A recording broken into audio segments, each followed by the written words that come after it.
Good morning po. Ito po, mga pong post ko is para po sa akin. Tatanungin ka lang po namin about sa may question about sa buhay ni Rizal. So, familiar po kayo sa may kwento na novel na No Limit at the End. So, sa tingin niyo po, sino yung protagonist dun sa novel na No Limit at the End? Crisostomo Ibarra. So, yun no, tama po yung sagot niya si Crisostomo. Thank you po. Thank you. Yeah, magtatanong lang po kami about po sa Rizal po namin. Tatanungin po namin sa inyo is, what is Rizal last word?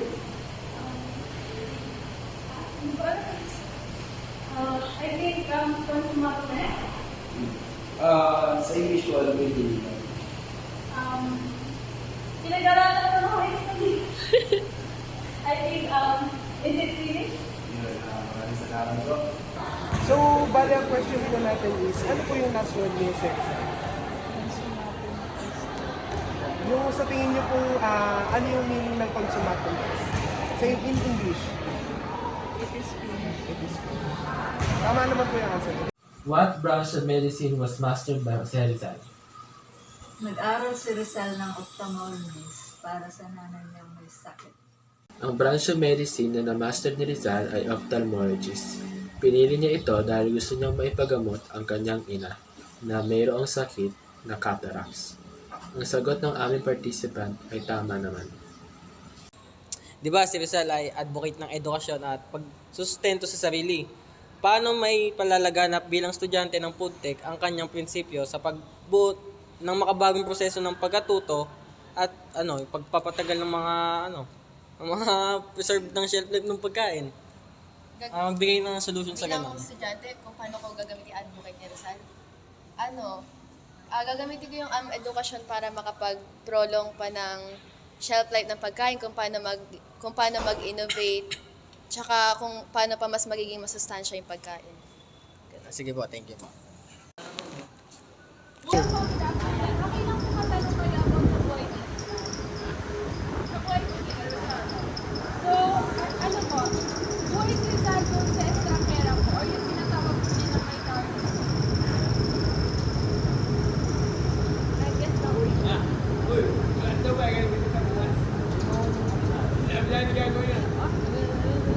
Doon sa estrangera po ni Rizal or yung tinatawag po niya ng may target?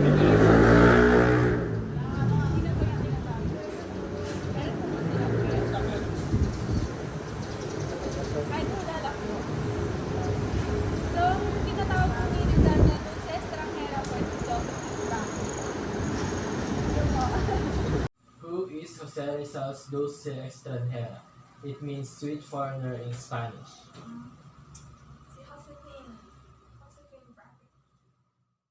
Ang sagot ng aming participant kung sino ang dulce extranjero ni Rizal ay si Josepine Bracken.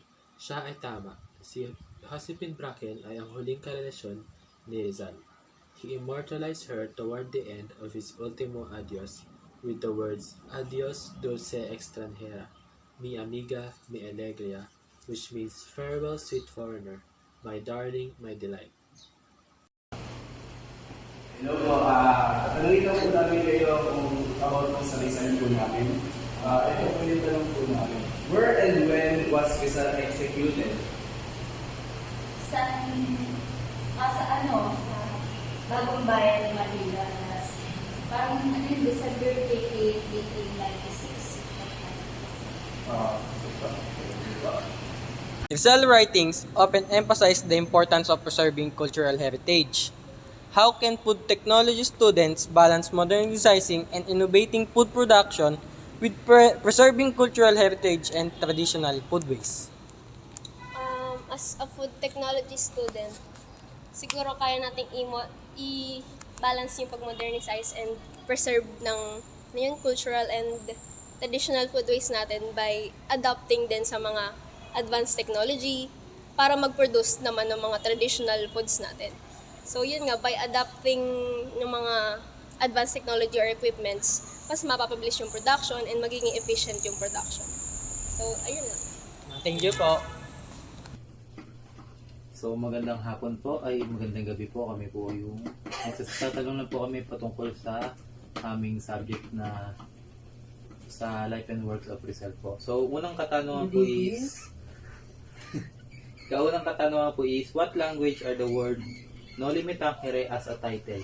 O sa Tagalog, sa Pilipino is, anong lingwahe po sa salita na sa salitang wika ang Noli Me Tangere?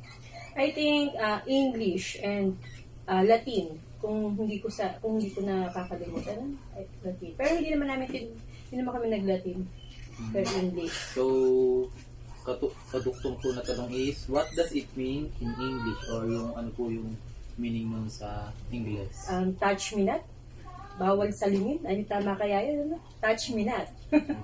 So, second question is, what was the first poem written by Jose Rizal?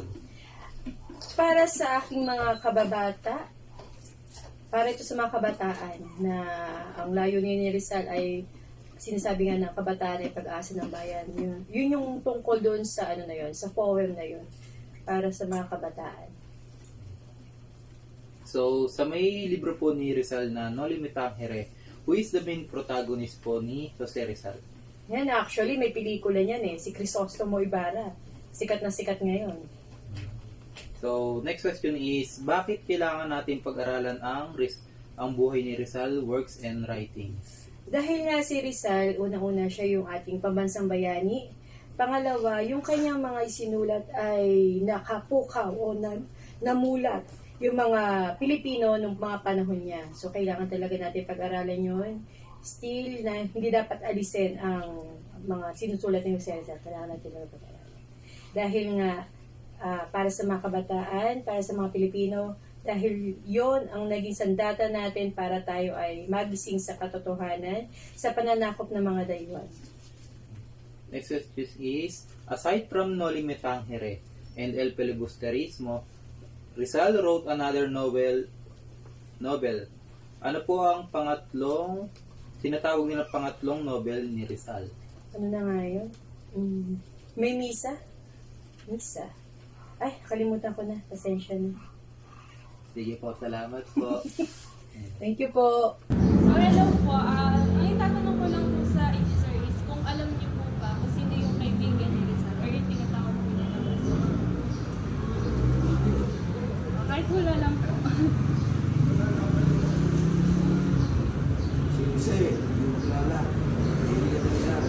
Si Jose.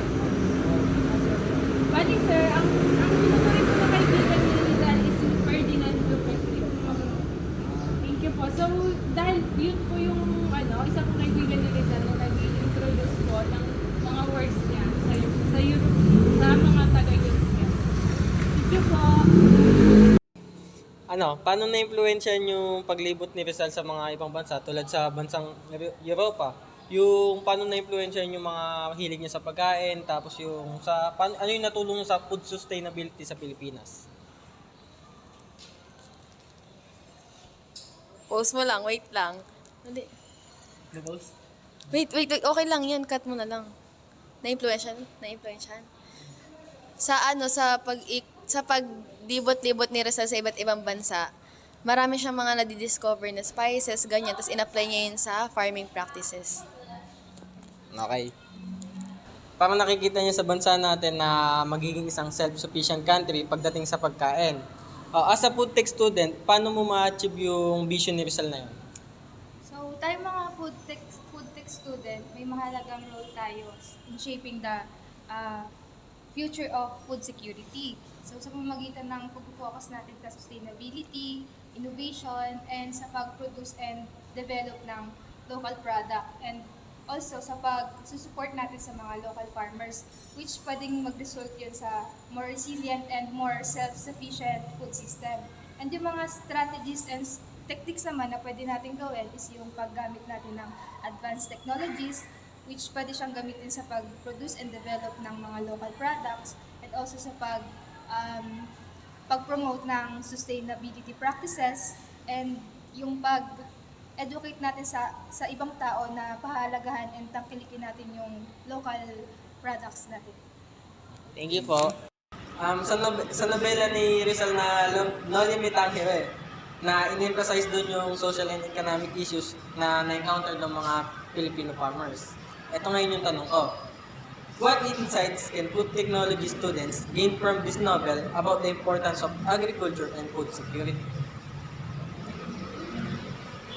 Sa Nolimitangan kasi di ba nakita natin yung hirap talaga ng mga Filipino farmers, yung pakulangan sa lupa, tapos yung pag-take advantage natin yung mga sumakop sa atin, yung mga landowners. As food technology, siguro yung importance ng agriculture, maano na natin yun.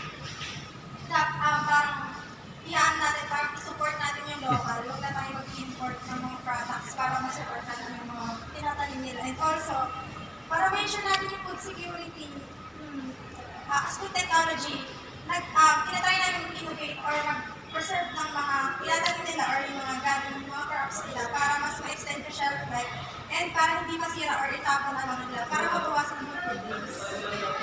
Thank you. Thank you pa.